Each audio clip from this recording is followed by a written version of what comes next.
اتباع کرنا، یہ کیوں کہا کہ رسول کی اتباع کرو؟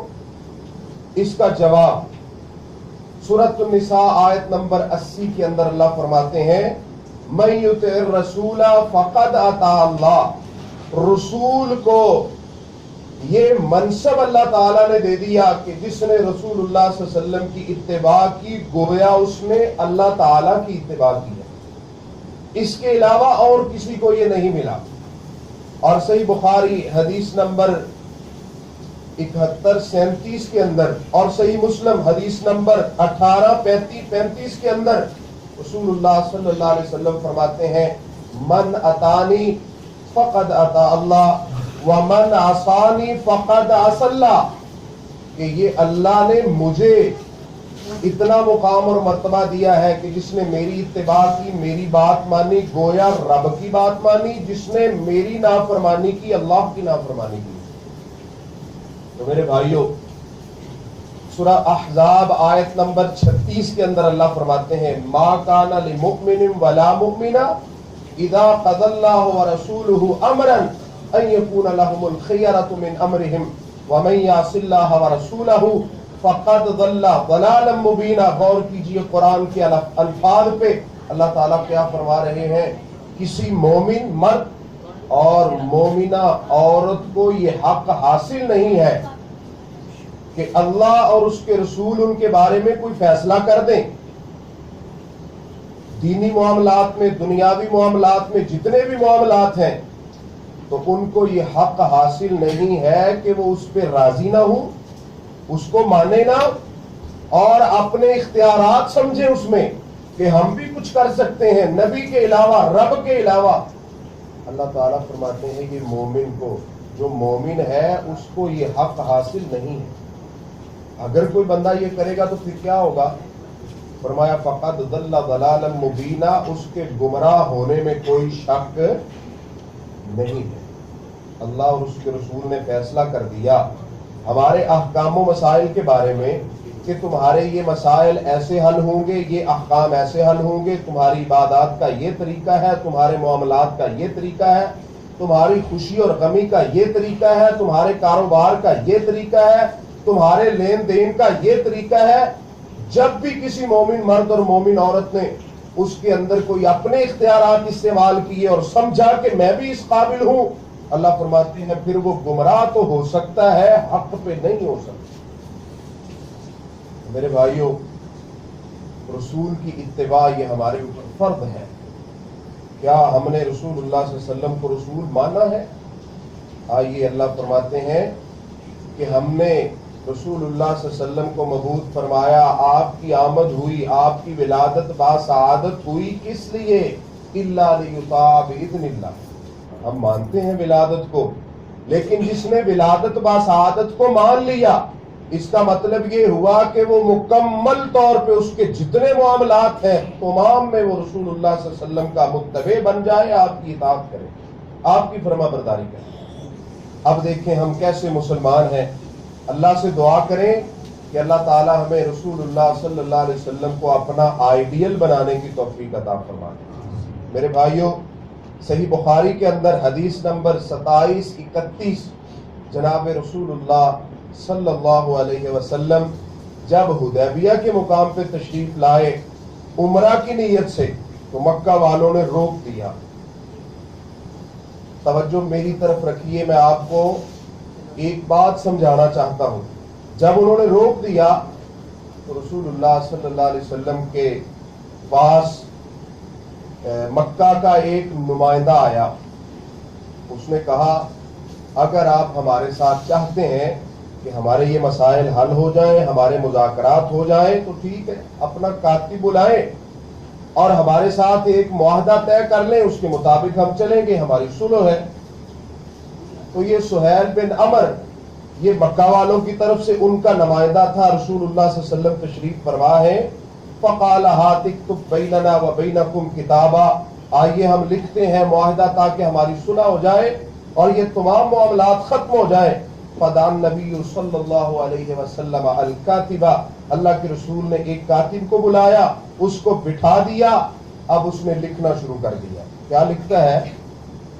اس نے اللہ کے نام سے شروع کیا، پھر اس نے لکھا من محمد رسول اللہ صلی اللہ علیہ وسلم، کہ یہ جو کتاب لکھی جا رہی ہے، یہ جو معاہدہ لکھا جا رہا ہے، یہ کس کی طرف سے ہے؟ محمد رسول اللہ صلی اللہ علیہ وسلم کی طرف سے۔ اب سہیل بن عمر بولا، اس نے کہا کہ یہ کیا لکھا آپ نے؟ کاتب کہتا ہے محمد رسول اللہ لکھا ہے، اس میں کوئی شک ہے؟ آپ کی رسالت میں کوئی شک ہے؟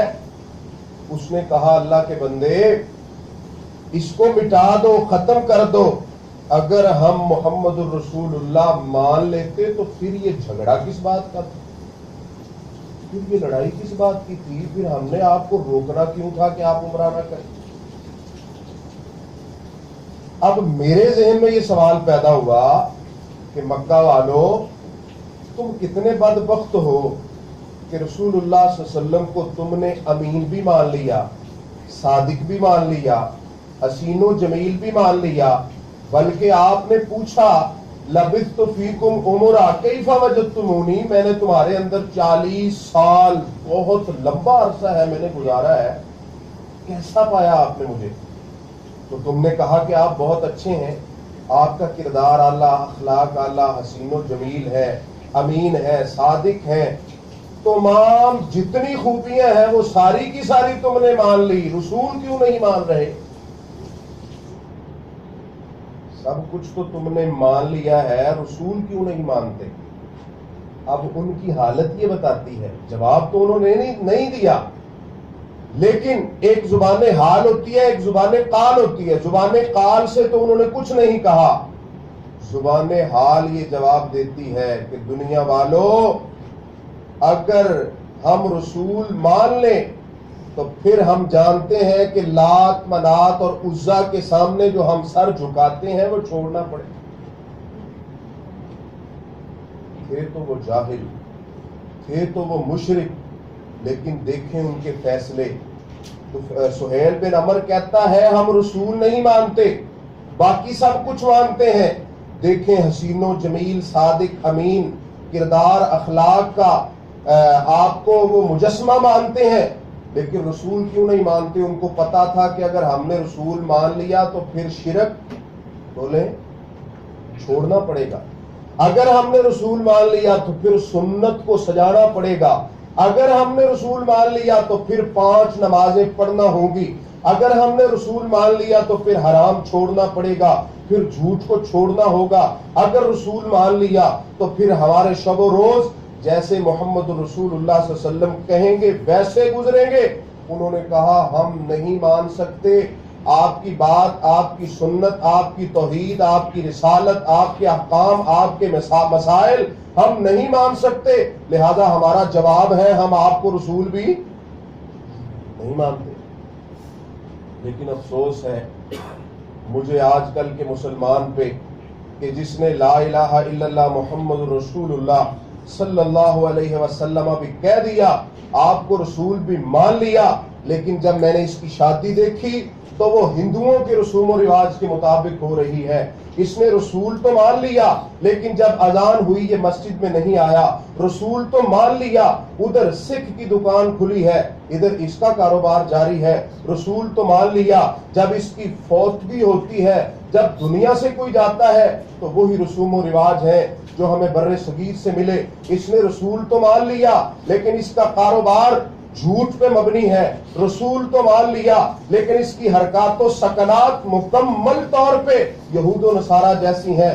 میرے بھائیوں یہ کیسا مسلمان ہے، اور وہ کیسے جاہل تھے جنہوں نے سرے سے انکار کر دیا کہ ہم رسول نہیں مانتے، اس نے رسول بھی مان لیا اور پھر دغا بھی کیا۔ ہمیں سوچنا چاہیے کہ ہم نے اگر محمد رسول اللہ صلی اللہ علیہ وسلم کو رسول ماننا ہے تو پھر آپ کی بات بھی ہمارے لیے ضروری ہے نا، ہماری زندگی پھر محمد رسول اللہ صلی اللہ علیہ وسلم کی زندگی کے مطابق ہوگی۔ صحیح بخاری حدیث نمبر 4844 حضرت فاروق اعظم رضی اللہ تعالی عنہ یہی مقام ہے، ادھر ہی موجود ہیں۔ رسول اللہ صلی اللہ علیہ وسلم نے مکہ والوں کی ایسی شرائط مانی جو عقل نہیں مانتی، جو عقل نہیں مانتی۔ وہ بہت بکھرے ہوئے ہیں. انہوں نے کہا تمہارے بندے ہمارے پاس آئیں گے تو ہم نہیں دیں گے, اگر ہمارے تمہارے پاس جائیں گے تو تم واپس کرو گے. جب یہ سارا معاملہ طے ہوا, حضرت عمر رضی اللہ تعالیٰ عنہ غصے میں ہے, لیکن قربان جاؤں ان کا غصہ وہ جناب محمد رسول اللہ صلی اللہ علیہ وسلم کی اجازت کے بغیر کچھ نہیں کر سکتے. دوڑے ہوئے آئے رسول اللہ صلی اللہ علیہ وسلم کے سامنے, یا رسول اللہ صلی اللہ علیہ وسلم السنا علی الحق وهم علی الباطل الیس قتلانا فی الجنت وقتلاہم فی النار. اللہ کے رسول کیا ہم حق اور وہ باطل پہ نہیں ہیں؟ اگر ہم ان سے لڑائی کریں تو ہم جنت اور وہ جہنم کے اندر نہیں جائیں گے؟ رسول اللہ صلی اللہ علیہ وسلم نے جواب میں پتہ کیا کہا؟ آپ فرماتے ہیں انا رسول اللہ. کیا فرمایا؟ انا, میں اللہ کا رسول ہوں. حضرت عمر رضی اللہ تعالیٰ عنہ کی بات سمجھ میں نہیں آئی, فرجع متغیظا الى ابی بکر رضی اللہ تعالیٰ عنہ فقال یا ابا بکر السنا علی الحق وهم علی الباطل الیس قتلانا فی الجنت وقتلاہم فی النار. حضرت صدیق کے پاس گئے اور یہی سوال کیے, کیا ہم حق اور وہ باطل پہ نہیں ہیں؟ کیا ہم جنت میں اور وہ جہنم میں نہیں جائیں گے؟ حضرت ابو بکر فرماتے ہیں ہوا رسول اللہ, وہ اللہ کے. حضرت عمر رضی اللہ تعالیٰ عنہ سوچتے ہیں کہ میرا سوال کچھ ہے, جواب کچھ ہے, یہ کیا معاملہ ہے؟ میں نے تو کہا کہ یہ شرائط کیوں مانی ہے؟ ہمیں نہیں ماننی چاہیے تھی, ہم حق پہ ہیں, ہم لڑنے کے لیے تیار ہیں, اس میں کون سی بات ہے؟ تو یہ کیا مطلب ہوا؟ اللہ کے رسول فرماتے ہیں انا رسول اللہ صلی اللہ علیہ وسلم, اور حضرت ابو بکر رضی اللہ تعالیٰ عنہ فرماتے ہیں ہوا رسول اللہ. آپ نے فرمایا میں اللہ کا رسول ہوں, حضرت ابو بکر فرما رہے ہیں وہ اللہ کے رسول ہے. کیا میں رسول نہیں مانتا؟ کیا حضرت عمر رسول نہیں مانتے؟ جواب دینے کا مطلب کیا ہے؟ اس کا مطلب یہ ہے کہ عمر رضی اللہ تعالیٰ عنہ, اگر آپ کی عقل ان فیصلوں کو نہیں مانتی تو کوئی مسئلہ نہیں ہے, یہ فیصلہ کرنے والی ذات کون ہے؟ یہ رسول اللہ صلی اللہ علیہ وسلم. آپ کی عقل نہیں مانتی, آپ کی سمجھ میں نہیں آتے تو کوئی بات نہیں, لیکن یہ فیصلہ کس کا ہے؟ اس حدیث سے یہ ثابت ہوتا ہے کہ کائنات کے فقہاء, خطباء, علماء, کائنات کے مفسرین, مجتہدین, ان کی عقلیں شریعت کا کوئی فیصلہ نہ بھی مانے تو وہ فیصلہ کس کا ہے؟ محمد رسول اللہ صلی اللہ علیہ وسلم کا ہے. میرے بھائیوں, جس جگہ پہ رسول اللہ صلی اللہ علیہ وسلم کا فیصلہ آ جائے پھر مسلمانوں کے پاس کوئی گنجائش نہیں ہے کہ وہ اللہ کے رسول کا فیصلہ ٹھکرا دے اور اپنا فیصلہ آگے کر دے. آئیے میں آپ کو ایک مثال دیتا ہوں کہ رسول اللہ صلی اللہ علیہ وسلم کے بعد آپ کی امت میں سے, صحابہ کرام میں سے, تابعین میں سے, تبع تابعین میں سے, ائمہ کرام میں سے کس کی کتنی اتباع کی جائے گی, کتنی بات مانی جائے گی؟ اٹھائیے صحیح بخاری کے اندر حدیث نمبر 7145 اور صحیح مسلم کے اندر حدیث نمبر 1840, رسول اللہ صلی اللہ علیہ وسلم سے حضرت علی المرتضی رضی اللہ تعالیٰ عنہ بیان فرماتے ہیں کہ بعث النبی صلی اللہ علیہ وسلم سریۃ وامر علیہم رجلا من الانصار فقال وامرهم ان یطیعوه. رسول اللہ صلی اللہ علیہ وسلم نے حضرت علی المرتضی رضی اللہ تعالیٰ عنہ فرماتے ہیں آپ نے ایک سریہ تیار فرمایا, ایک لشکر, ایک گروہ چند بندوں کا سفر میں بھیجنے کے لیے. تو رسول اللہ صلی اللہ علیہ وسلم نے ایک انصاری جوان کو ان کے اوپر امیر مقرر فرما دیا. اب وہ سامنے کھڑا ہے, ساتھ کھڑا ہے, اللہ کے رسول فرما رہے ہیں وَأَمَرَهُمْ أَن يُطِيعُوهُ, اس گروہ کو آپ نے حکم دیا کہ اس کی تم نے کیا کرنی ہے؟ اطاعت. کیا کرنی ہے؟ یہ واحد بندہ ہے نبی کی امت سے جس کے بارے میں خود رسول اللہ صلی اللہ علیہ وسلم فرما رہے ہیں کہ اس کی تو نے, اور کسی کے بارے میں تو نہیں نہ فرمایا, علماء, مجتہدین, فقہاء, یہ واحد بندہ ہے, سامنے کھڑا ہے. گروہ والوں, میرے اصحاب, اس کی اتباع تمہارے لیے ضروری ہے. اب یہ لشکر چلا گیا. فغضب علیہم, وہ جو امیر تھا, انصاری تھا, وہ غصے میں آ گیا. غصے میں آ کے اس نے حکم دیا کہ لکڑیاں جمع کرو. صحابہ کرام نے لکڑیاں جمع کی, اس کے بعد اس نے اس کو آگ لگا دی. اب وہ آگ کا بہت بڑا چیخا جل رہا ہے اور امیر محترم نے حکم دیا کہ سارے اس آگ میں کیا کرو,